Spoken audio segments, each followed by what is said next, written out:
અને હવે વાત કરીશું અલવિદા યોગેશ પટેલની।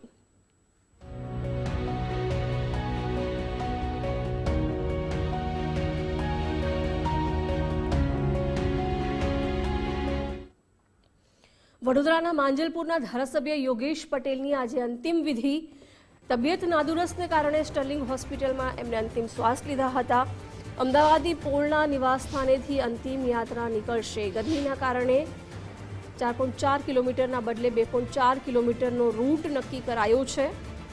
ખાસવાડી સ્મશાનમાં તેમના અંતિમ સંસ્કાર કરવામાં આવશે। નાયબ મુખ્યમંત્રી અને ભાજપ પ્રદેશ પ્રમુખ પણ અંતિમ યાત્રામાં જોડાશે। અંતિમ યાત્રાને લઈને સુરક્ષા અને ટ્રાફિકનો પણ બંદોબસ્ત ગોઠવવામાં આવ્યો છે। ગરમીના કારણે આ રૂટ છે નાનો કરી દેવામાં આવ્યો છે। ખાસવાડી સ્મશાનમાં આજે અંતિમ સંસ્કાર કરવામાં આવશે। સ્ટર્લિંગ હોસ્પિટલમાં એમને અંતિમ શ્વાસ લીધા છે। તેમની તબિયત નાદુરસ્ત હોવાને કારણે સારવાર ચાલી રહી હતી, જોકે તેમનું નિધન થયું છે અને આજે અંતિમ વિધિ થવાની છે। વડોદરાના માંજલપુરના ધારાસભ્ય યોગેશ પટેલની આજે અંતિમ વિધિ થશે। અમદાવાદી પોળના નિવાસસ્થાનેથી તેમની અંતિમ યાત્રા નીકળશે। ગરમીના કારણે 4.4 કિલોમીટરના બદલે 2.4 કિલોમીટરનો રૂટ નક્કી કરાયો છે। ખાસવાડી સ્મશાનમાં આજે તેમના અંતિમ સંસ્કાર થશે। નાયબ મુખ્યમંત્રી હર્ષભાઈ સંઘવી અને ભાજપ પ્રદેશ પ્રમુખ જગદીશભાઈ વિશ્વકર્મા પણ હાજરી આપશે। તમામ રાજકીય નેતાઓ અને તેમના પરિવારજનો તેમને અંતિમ દર્શનાર્થે પહોંચી રહ્યા છે। આજે અંતિમ યાત્રા નીકળશે। અંતિમ યાત્રાને લઈને સુરક્ષા અને ટ્રાફિકનો પણ બંદોબસ્ત ગોઠવવામાં આવ્યો છે।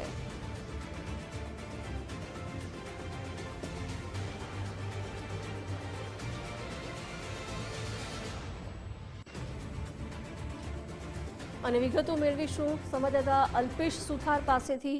અલ્પેશ, આજે યોગેશ પટેલની અંતિમ યાત્રા નીકળવા જઈ રહી છે। નાયબ મુખ્યમંત્રી ભાજપ પ્રદેશ પ્રમુખ પણ હાજરી આપવાના છે। શું વ્યવસ્થા કરવામાં આવી છે? બિલકુલ જે રીતે વહેલી સવારથી જ અમે તમને દ્રશ્યો બતાવી રહ્યા છે કે યોગેશ કાકાની અંતિમ જે યાત્રા નીકળવાની છે તેને લઈને તમામ જે તૈયારીઓ છે તે કરી દેવામાં આવી છે। અને હાલ જે રીતે જોઈએ તે રીતે આજે યોગેશ કાકાનો જે પાર્થિવ દેહ છે તેમને અહીં રાખવામાં આવ્યો છે અને તમામ જે લોકો છે તે તેમના દર્શન કરવા માટે પહોંચી રહ્યા છે।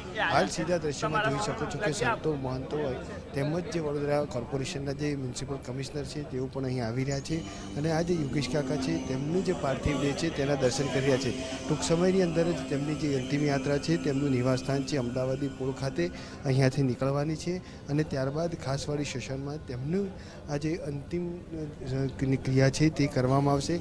હાલ જે રીતે વાત કરીએ તો તમામ લોકો છે કે તેઓના દર્શન કરવા અર્થે પહોંચી રહ્યા છે અને હાલ મોટી સંખ્યામાં આસપાસનો આખો આ જે વિસ્તાર છે તે લોકોથી ભરાઈ ગયો છે, કારણ કે યોગેશ કાકા છે તેઓ કાકાના હુલામણા નામથી જાણીતા હતા। સતત લોકો વચ્ચે રહેતા હતા, સતત લોકોના કાર્યો કર્યા હતા।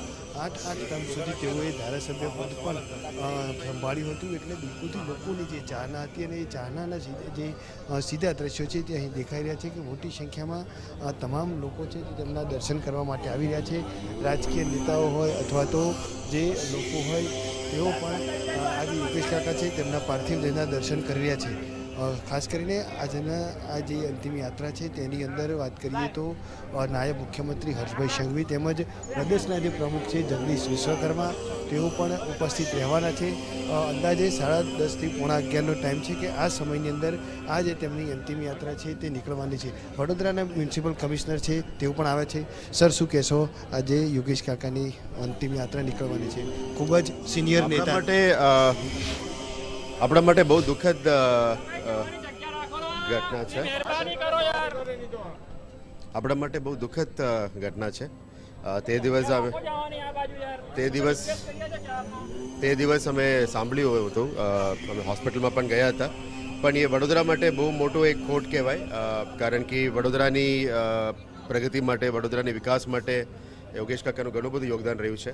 One of the senior most મંત્રીશ્રી હતા અને સિનિયર મોસ્ટ ધારાસભ્યશ્રી કહેવાય આપણા કેબિનેટમાં, અને આખું વડોદરા આજે એમના માટે અહીંયા આવ્યું છે। એનાથી જ ખબર પડે છે કે એમની જે દુઃખદ અવસાન થયું છે એ વડોદરા માટે કેટલું મોટું નુકસાન થયું છે। પણ આપણે બધાની દિલમાં યોગેશ કાકા રહેશે અને એમની હંમેશા એમની ફેમિલી સાથે આપણે અને વડોદરા મ્યુનિસિપલ કોર્પોરેશન પણ સાથે જ રહેશે।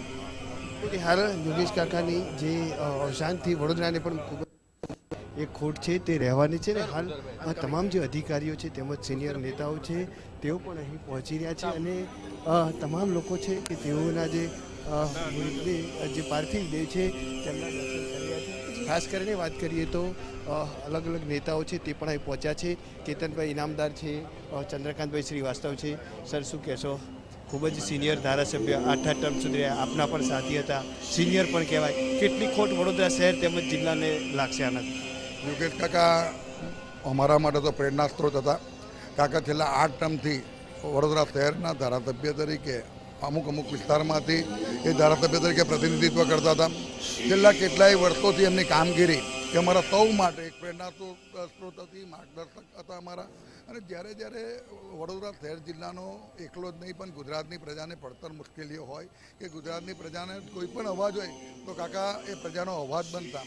સરકાર સામે વાત મૂકતા પણ કોઈ દિવસ ખચકાતા નહીં. અને આજે આટલા વર્ષો બાદ જ્યારે કાકા આજે આપણા વચ્ચે નથી રહ્યા, ખૂબ દુઃખની લાગણી અનુભવું છું. અને સચ છે, આવા નેતા, રાજનેતા, આવા સામાજિક કાર્યકરના, આવા ધાર્મિક પ્રવૃત્તિ કરવાવાળા વ્યક્તિ મળવા ખૂબ અઘરું છે. ભગવાન એમના આત્માને શાંતિ આપે. શિવજીની સવારી અને શિવજીની સુરસાગરમાં મૂકેલી પ્રતિમા પરમ પૂજ્ય સ્વામીજી જ્યારે એમને સંકલ્પ લેવડાવ્યો હતો ત્યારે એ સંકલ્પ પૂરો કરીને આજે કાકા હર હંમેશ માટે અમર રહેશે એવો મને વિશ્વાસ છે. અને કાકાના આત્માને ભગવાન શાંતિ આપે અને આ જે દુઃખ સહન કરવાની એમના કુટુંબીજનોને અને આપણા સૌને ભગવાન શક્તિ આપે એવી પરમ્પરા પરમાત્મા. પણ એક સ્વપ્ન હતું સાવલીવાળા કે ભાઈ જ્યાં સુધી તમે જીવશો ત્યાં સુધી ધારાસભ્ય પદ તમારી પાસે રહેશે. નહીં રહ્યું, એ પણ પૂરું થયું. બાપજી એમને આશીર્વાદ આપ્યા હતા જ્યાં સુધી આપ જીવશો ત્યાં સુધી ધારાસભ્ય રહેતો. અને એ આજે આપ જોઈ શકો છો કે જ્યાં સુધી યોગેશ કાકા છે ત્યાં સુધી ધારાસભ્ય રહ્યા છે અને લોકોના દિલમાં રાજ કરતા રહ્યા છે. ત્યાં સુધી રહ્યા ત્યાં સુધી લોકોના દિલમાં રહ્યા, રાજ કર્યું. અને હવે તમામ જે નેતાઓ છે તેમજ જે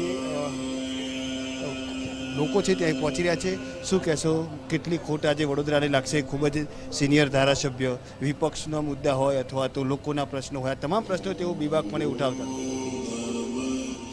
પહેલી વાત તો એ ધારાસભ્ય નહોતા, અમે સાથે ચૂંટણી લડેલા. કારણ કે રાજકારણ આજે છે ને કાલે નથી.